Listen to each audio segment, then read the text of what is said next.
Hey guys, Fern with OmniFlex Fitness. Today I'm going to be coming at you with a video on how to fail the bench press. So I feel like a lot of people talk about like bench form and all of that, but I don't think a lot of people actually talk about how you should fail these lifts, squat, bench, deadlift. And I think it's probably one of the most important things that you can know how to do. You should know how to do this because you can train without a spotter. I know people say that like you should just never have like collars or clips on the bar so you can dump it. I think that's dumb as well. But don't do that. Like, then people could be around you. You could get other people injured by dumping the weights, and then the weight just like flies up. Don't do that. It's stupid. So here I'm going to show you a real fail. Actually, I failed the bench press on a weight that I didn't think I even needed a spotter for. So I didn't bother getting a spotter, but it didn't go how I planned. So in general, if you're handling some type of like training max or something like that, you should never be failing a weight without a spotter that is like ridiculously heavy for you. This is 275. So on flat bench, 275 is a weight that I've done many times. So I wasn't expecting at all to have any struggle with this. If you're doing something like 300 or something like that, then I think it would just kind of be stupid to not get a spotter. So if it's really, really heavy, get a spotter. It's a narrow grip, which I haven't been doing very much of recently, so I wasn't as comfortable with it. When I get under the bench press, I just kind of set up like usual.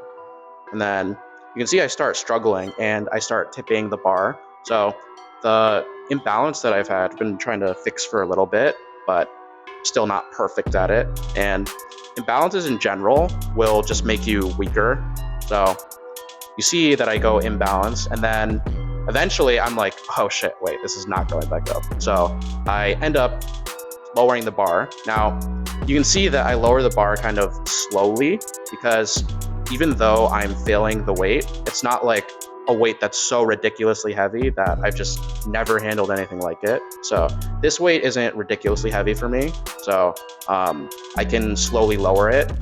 Now I slowly lower it and then I put it on my chest. And then you'll see I kind of kick my legs out once I actually fully have the bar on my chest.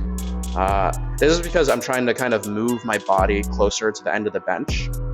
So the way to get out from this position is actually pretty simple, and I haven't practiced it many times because I haven't had to.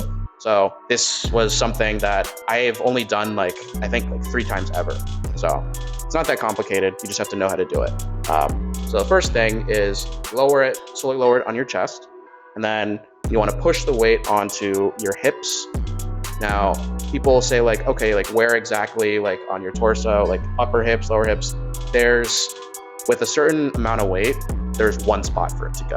It's gonna go in the hip crease, same spot that you do hip thrusts. It's gonna be the exact same spot. So you scoot the bar down to your hip crease and you want to try to move to the end of the bench. It's not that easy to move to the end of the bench when you have that much weight, but this is where your other muscles come in. This is why it's good to have well-rounded training.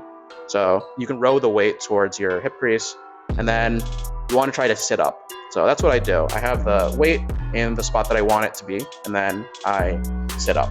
Next, you're basically trying to pull the weight into your body and then use leg drive to pick it up and move it over your balls, basically, because you don't want the bar to crush your balls, right? Now, this actually would have been way easier if I had taken my phone out of my pocket, but you see the bar gets kind of caught on my phone. But without the phone, it would actually be super easy. You have the weight on your hip crease, and then I kind of move my hips in, and then I put the bar onto my legs. And then once the bar is on your legs, at that point, you could just push the bar off and then roll it off of your legs. But I kind of try to stand up fully, which again, you're well-rounded training, you have the leg strength to do this. So I move the bar off and I kind of stand up and I just put it on the ground, and that's it. That's all you have to do. Then you can strip the weight like normal. And some people say, oh, it's like the roll of shame. The roll of shame, like, okay, well, you failed the weight and you didn't ask for a spotter. So congrats, that's what you get for that. So that's all you have to do. So I'll play it one more time in slow motion so you can see all the steps.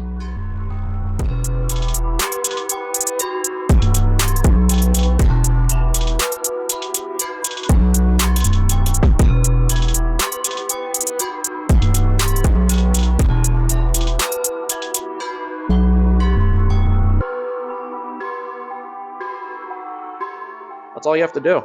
If you want more content like this, let me know, and thanks for watching.